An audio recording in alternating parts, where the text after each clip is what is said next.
Assalomu alaykum. Bugun hammaga birdek yoqadigan lo'li kabob taomini pishiramiz. Bir nechta piyozlarimizni xohlasak maydalab to'g'rab olamiz yoki menga o'xshab bo'lintirib olsanglar ham bo'ladi.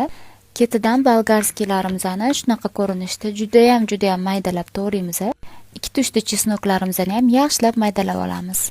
Qiymamizga blenderlangan piyozlarimizni so'kini salgina siqib olamiz. Bo'lmasam suvlari chiqib bo'shashib ketadi qiymamiz. Ketidan bolgarskiy chesnoklarni ham solib olamiz. Ozgina non talqoni ham solsanglar bo'ladi. Men dumba ishlatmayman, shuning uchun qiyma sochni bo'lishi uchun mayonez va o'simlik yog'idan soldim. Ziravorlardan tuz, zira, koriander, paprika va murch sepib yaxshilab aralashtiramiz. Qiymalarimiz yaxshilab yetilishi uchun shunaqa to'g'richaga qiymani yaxshilab otib, havolarini chiqarib tashlaymiz. Bu jarayon kamida 10-15 minutda bo'lishi kerak. Qiymani yarim soatga xolodilnikga olib qo'yamiz.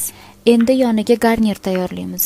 Kartoshkalarimizni unaqa katta ham, kichkina ham bo'lmagan shaklda somoncha qilib to'g'rab olamiz. Qizib turgan yog'imizga kartoshkalarni solib